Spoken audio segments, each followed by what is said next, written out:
कांग्रेस नेता राहुल गांधी के खिलाफ की गई कार्रवाई के बाद कांग्रेस आक्रामक हो गई है। अमरावती में कांग्रेस के नेता और कार्यकर्ताओं ने अदालत के फैसले का विरोध करते हुए सरकार के खिलाफ प्रदर्शन किया। इस दौरान राहुल गांधी को संसद सदस्य के रूप में बहाल किए जाने की भी मांग की गई।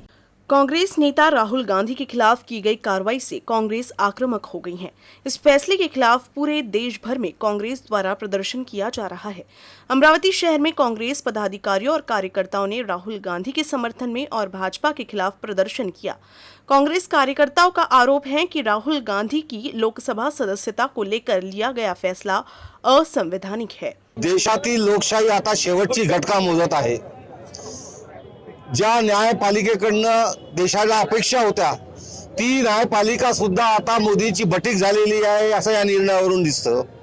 म्हणजे ही केस चालू होण्याच्या पहिले 1 महिना ती केस गुजरातमध्ये चालवावी, 1 महिना पहिले न्यायाधीश बदलावा आणि ज्या कलमाखाली सर्वात जास्त सजा आहे, सर्वात मोठी सजा आहे ती एखाद्या छोट्या कारणासाठी राहुलजींना द्यावी आणि त्यांचं राजकीय अस्तित्व संपवून टाकण्याचा घिनौना खेळ मोदी आणि अमित शहा यांनी जो चालवलेला आहे त्याचा निषेध करण्यासाठी आम्ही इथे होणार आहे। मोदी आणि अमित शहा सारखे घाबरट राजकीय नेते जे आपल्या विरोधकांना फेस करू शकत नाही, सामोरे जाऊ शकत नाही, त्यांना राजकीय दृष्ट्या त्यांना ईडी, सीबीआय, इन्कम टॅक्स याच्याद्वारे जेरीस आणायचं आणि जेरीस नसेल होत तर त्यांना न्यायपालिकेच्या माध्यमातून त्यांचं राजकीय अस्तित्व संपवायचं। हा जो खेळ चालू आहे त्याच्यामुळे भारतातील लोकशाही ही आता संपुष्टात येण्याच्या मार्गावर आहे। 2024 मध्ये लोकांनी आता ठरवून ठेवलेलं आहे की या जोडगेईला घरी बसवायचं आणि पुन्हा काँग्रेसला सत्तेवर आणायचं। शहर अध्यक्ष बबलू शेखावत ने कहा कि राहुल गांधी के खिलाफ ये बड़ी साजिश है। पूर्ण जग कौतुक करत होतं की लोकशाही आता शेवटच्या टप्प्यात आहे। म्हणजे जे राहुलजी गांधी मोदी यांनी केलेले चुकीचे कृत्य नेहमी उचलत होते त्यांना संपवण्यासाठी त्यांनी एवढं मोठं कट रचलं की त्यांनी आज त्यांची सदस्यता रद्द केली। म्हणजे मोदीजीचं म्हणणं असं आहे की माझ्या विरोधात तुम्ही चोराला चोर सुद्धा म्हणू नका, मी कितीही चुकीचं केलं तर माझ्या विरोधात कोणी बोलण्याची हिम्मत केली नाही पाहिजे म्हणून राहुल गांधीवर त्यांनी ही अटॅक केलेला आहे। म्हणून आज आम्ही त्यांचा मोदी आणि अमित शहा यांची जी हुकुमशाही चाललेली आहे त्याचा निषेध करण्यासाठी अमरावती शहर जिल्हा काँग्रेस कमिटीतर्फे तर राजकमल चौकात आम्ही मोदी आणि अमित शहा आणि बीजेपी सरकार यांचा निषेध आंदोलन आज की मोदीच्या मांडीवर बसलेला आहे सध्या। आता त्या पाठोपाठ लोकशाहीचा तिसरा स्तंभ जो आहे न्यायपालिका, न्यायपालिकेला सुद्धा मोदी सरकारने विरोधक संपवण्याच्या कामी लावलेला आहे। त्याचप्रमाणे खासदारकी रद्द करण्यासाठी सुद्धा 2 वर्षाची शिक्षा आहे। त्यामुळे हा जो योगायोग मोदी सरकारच्या न्यायालयीन व्यवस्थेने साधला आहे तो अनाकलनीय नाही।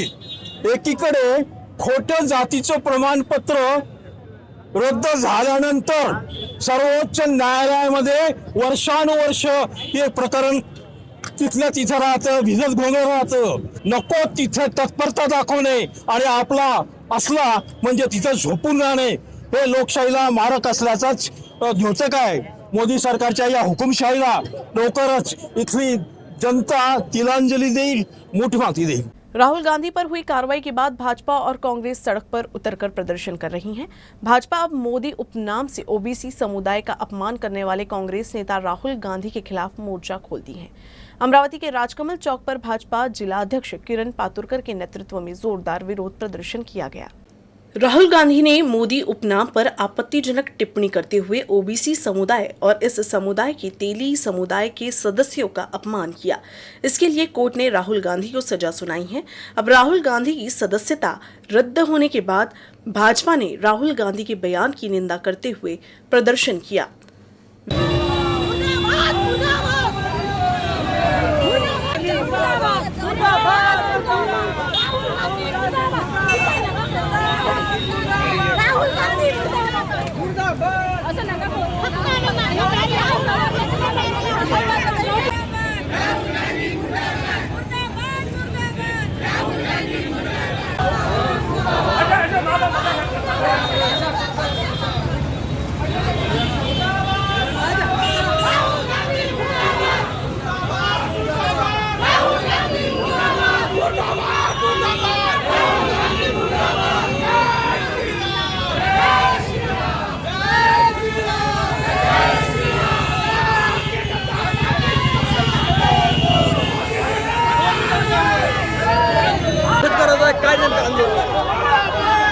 माननीय राहुल गांधींनी सगळे मोदी चोर आहे असं म्हटलं. मुळात मोदी हा समाज आहे, ओबीसीतला एक घटक आहे आणि सगळ्या ओबीसी समाजाला त्यांनी चोर म्हटलेला आहे. त्याला धडा जनता शिकवल्याशिवाय राहणार नाही. तमाम हिंदुस्थानचा ओबीसी समाज कांग्रेसला जमिनीत गाडल्याशिवाय राहणार नाही. अमरावती जिले के तिवसा में भारतीय कृषि मजदूर यूनियन और किसान सभा की ओर से भव्य मोर्चा निकाला गया। इस दौरान तहसीलदार के समक्ष मांगों का विवरण प्रस्तुत किया गया। ओबीटी की नीति लागू होने से सरकार राशन के लाभार्थियों पर संकट खड़ा हो गया है। ओबीटी की नीति के माध्यम से राशन की दुकान में अनाज के बदले लाभार्थी के खाते में पैसा जमा किया जाएगा। इससे अब राशन लाभार्थियों को सस्ते अनाज की दुकानों की बजाय खुले बाजार से अनाज खरीदना पड़ रहा है। सरकारों की इस नई नीति से लाभार्थियों को कोई लाभ नहीं होने वाला है। इसको लेकर सैकड़ों की संख्या में खेतीहर मजदूरों व राशन हितग्राहियों ने केंद्र सरकार की नीति के खिलाफ अखिल भारतीय किसान खेत मजदूर यूनियन लाल बावटा व किसान सभा की ओर से तिवसा तहसील कार्यालय पर भव्य मोर्चा निकाला। इस दौरान तहसीलदार के समक्ष मांगों का निवेदन प्रस्तुत किया गया। अरे मोदी तेरी तानाशाही नहीं चलेगी, राशन आमच्या हक्काचं, राशन आमच्या हक्काचं, आम्हाला पैसे नको राशन द्या, आम्हाला पैसे नको राशन द्या, आम्हाला भाषण नको राशन द्या, आम्हाला भाषण नको राशन द्या, राशन आमच्या हक्काचं, राशन आमच्या हक्काचं, कोण म्हणतोय देत नाही, कोण म्हणतोय देत नाही. अमरावती जिल्हा तिवसा तालुका या ठिकाणी रेशन बचाव डीबीटी हटाओ या मागणीसाठी तिवसा तहसीलवर मोर्चा काढण्यात आला. हा मोर्चा अखिल भारतीय शेतमजूर आणि अखिल भारतीय किसान सभेच्या वतीनं आयोजन केलं आणि या मोर्चाची मुख्य मागणी घेऊन हजारो लोक तिवसा तहसीलवर येण्याचं काम या ठिकाणी केलं. केंद्र सरकारचं जे काही धोरण आहे डीबीटी आणून राशन बंद करायचं, तो डाव आम्ही हाणून पाडून पैसे नको धान्य द्या या मागणीला घेऊन आम्ही पूर्ण तिवसा तालुक्यामध्ये प्रचार करून हा मोर्चाचे आयोजन केले. आमची एकच मागणी आहे की डीबीटी हटाओ, रेशन बचाओ. अमरावती शहर के घनश्याम नगर में अज्ञात चोरों ने एक घर से करीब 10 लाख रुपए के जेवरात और अन्य कीमती सामान चुराए हैं। दिन दहाड़े हुई इस चोरी की घटना से हड़कंप मच गया है। अमरावती शहर के सातुरना रोड के पास घनश्याम नगर में रहने वाले व्यापारी हरि प्रेमचंद्र पुरवार के घर चोरों ने दिन दहाड़े चोरी की। घटना वाले दिन हरि पुरवार अपने काम के सिलसिले में घर से बाहर गए हुए थे, जबकि दोपहर के समय उनकी पत्नी कुछ काम से घर से बाहर निकली थी। तभी पीछे के रास्ते से कुछ चोर उनके घर में घुस गए और घर की अलमारी में रखे सोने चांदी के जेवरात समेत नकद लेकर भाग निकले। दिन दहाड़े इस तरह से 10 लाख रुपए की चोरी के बारे में जानकारी मिलते ही पुलिस घटनास्थल पर पहुंची और चोरों को ढूंढने के लिए एक्सपर्ट की मदद ले रही है। इस चोरी की घटना से परिसर में रहने वाले लोगों में भी दहशत है। अमरावती जिला सामान्य अस्पताल में स्वीकृत केंद्रीय प्रयोगशाला का काम अंतिम चरण में पहुंच गया है। इस प्रयोगशाला के कारण रक्त संबंधी सभी जांचें एक ही स्थान पर उपलब्ध होगी। अमरावती शहर के इरविन अस्पताल में मरीजों की आवश्यक सभी जांचें नहीं की जाती, जिसके लिए उन्हें बाहरी तंत्र के माध्यम से जांच करवाना होता है। इससे डॉक्टरों और मरीजों को भी रिपोर्ट का इंतजार करना पड़ता है। केंद्रीय प्रयोगशाला चालू होने के बाद मरीजों को तुरंत रिपोर्ट मिल सकेगी। जल्द रिपोर्ट मिलने से बीमारी का जल्द इलाज करने में मदद मिलेगी। राज्य में 4 स्थान नासिक, औरंगाबाद, रत्नागिरी और अमरावती के सरकारी अस्पताल में केंद्रीय प्रयोगशाला स्थापित की जा रही है। अस्पताल की पुरानी प्रयोगशाला को तोड़कर उसी स्थान पर इस नई प्रयोगशाला का निर्माण किया जा रहा है। विदर्भ में ये एकमात्र प्रयोगशाला होगा। केंद्रीय प्रयोगशाला के लिए सरकार द्वारा 1.25 करोड़ रुपए की धनराशि स्वीकृत की गई थी, जिसमें से 55 लाख रुपए निर्माण के लिए और शेष 70 लाख मशीन की खरीद के लिए स्वीकृत किए गए थे। इसके लिए युद्ध स्तर पर निर्माण कार्य चल रहा है और जल्द ही मरीजों के लिए ये प्रयोगशाला शुरू हो जाएगी। शासनातर्फे आपल्या राज्यामध्ये 4 ठिकाणी केंद्रीय प्रयोगशाळा नियोजित आहेत. तर त्यामध्ये आपल्या इथं डिस्ट्रिक्ट हॉस्पिटलला नियोजित प्रयोगशाळा जी आहे त्याचं नूतनीकरण व त्यासाठी लागणारे अत्यावश्यक यंत्रसामुग्री याची खरेदी शासकीय निधीतून प्राप्त निधीतून आपण करत आहोत. तर पुढील 2 ते 2.5 महिन्यामध्ये ही लॅब कार्यान्वित होणं अपेक्षित आहे. यामध्ये सगळ्या प्रकारच्या लॅब टेस्ट या सेंट्रलाइज पद्धतीनं होतील. त्यामुळं पेशंटला त्याचा जास्तीत जास्त फायदा होईल. तर त्या अनुषंगानं आपण सगळी जी आवश्यक ती कारवाई करत आहोत. 3 पारियों की प्रत्येक पारी में 8 से 10 टेक्नीशियन और आवश्यक कर्मचारी होंगे। मैन पावर को लेकर फिलहाल कोई फैसला नहीं लिया गया है। निर्माण पूरा होने के बाद प्रयोगशाला को अस्पताल प्रशासन को सौंप दिया जाएगा। इसके बाद आवश्यक सामग्री की मांग की जाएगी। Arun Joshi, UCN news, Amravati. अमरावती शहर की लाइफलाइन कही जाने वाली सिटी बस सेवा पिछले 25 दिनों से बंद है। बस सेवा बंद होने से सबसे ज्यादा परेशानी अमरावती वासियों को उठानी पड़ रही है। अमरावती शहर में मनपा ने सिटी बस सेवा प्रदान करने वाले ठेकेदार से करार रद्द कर दिया है, जिससे शहर की लाइफलाइन कही जाने वाली सिटी बस के पहिए थम गए हैं। अब मनपा को नया ठेकेदार नियुक्त करना है, लेकिन उस ठेकेदार से अनुबंध नहीं हो पाने के कारण अमरावती मनपा की सिटी बस सेवा अभी पूरी तरह बंद है। इसीलिए अमरावती के आम नागरिकों की जेब पर अतिरिक्त भार पड़ रहा है और लोगों को ऑटो रिक्शा से सफर करना पड़ रहा है। अमरावती शहर के 3000 से अधिक नागरिक हर दिन सिटी बस से यात्रा करते हैं, लेकिन अब उन्हें ऑटो रिक्शे से सफर करना पड़ रहा है, जिससे इन लोगों को अधिक पैसे खर्च करने पड़ रहे हैं। 25 दिनों से बस सेवा बंद होने से आम नागरिक परेशान हो गया है। इसीलिए अब नागरिकों ने बस सेवा जल्द सामान्य रूप से शुरू करने की मांग की है।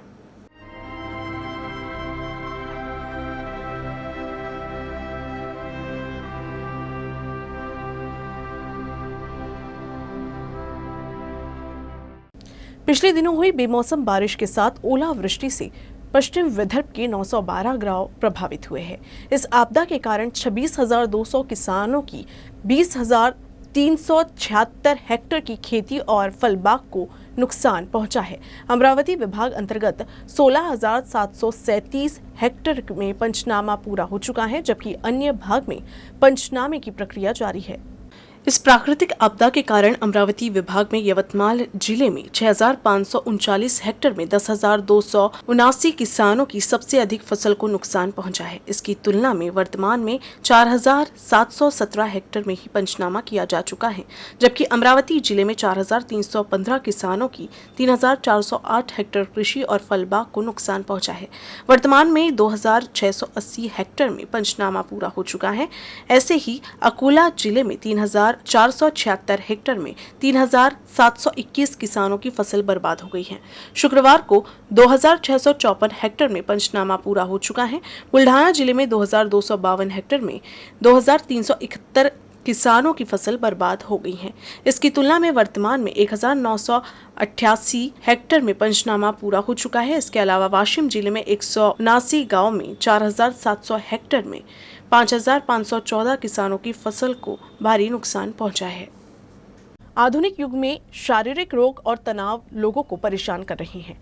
अमरावती शहर के विधायक हो या व्यवसायी या अधिकारी ऐसी मालिश सेवाएं प्राप्त कर रहे हैं जो उनके लिए बहुत उपयुक्त है, जो विभिन्न रोगों को ठीक करने की गारंटी देती है। डॉक्टर नरेंद्र भिवापुरकर अंध विद्यालय द्वारा प्रदान की गई इस प्रणाली ने नेत्रहीन छात्रों को रोजगार प्रदान किया है। जरूरतमंदों को विभिन्न बीमारियों का उचित उपचार दिया जाता है।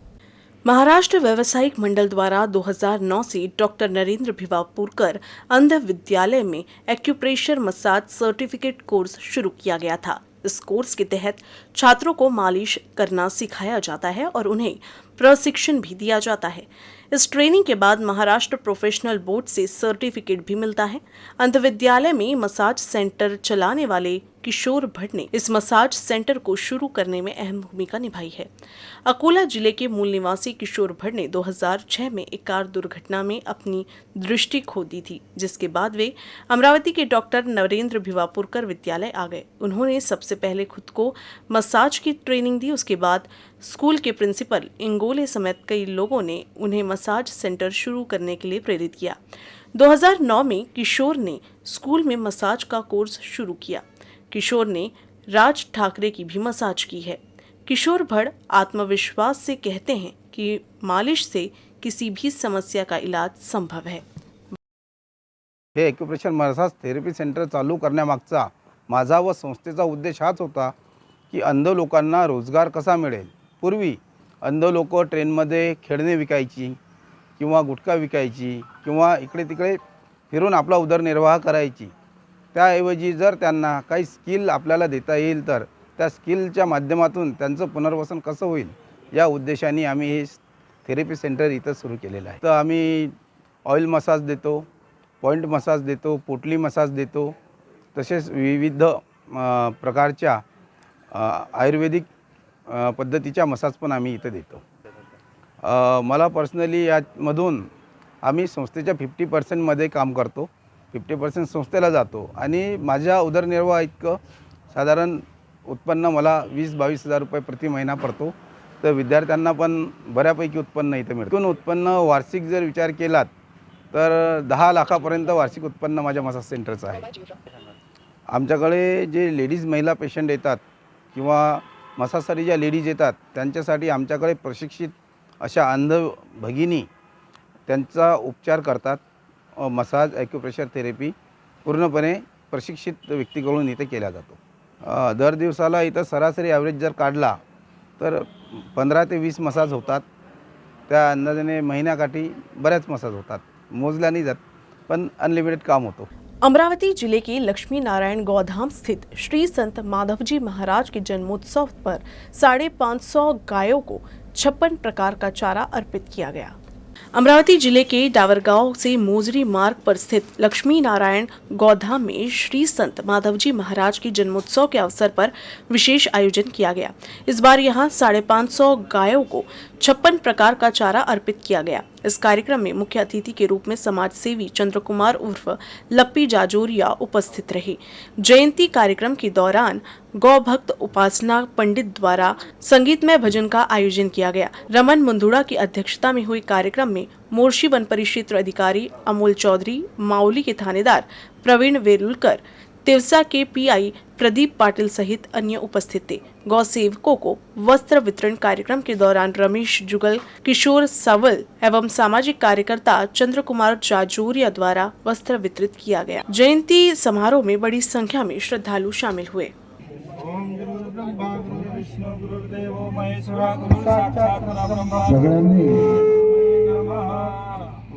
सगळ्यांनी खाली बसावं. कोणती पूजा झाली असेल तर त्यांनी खाली येऊन आपलं स्थान करावं. आम्ही गुरुचरण कमले भ्यो नमः.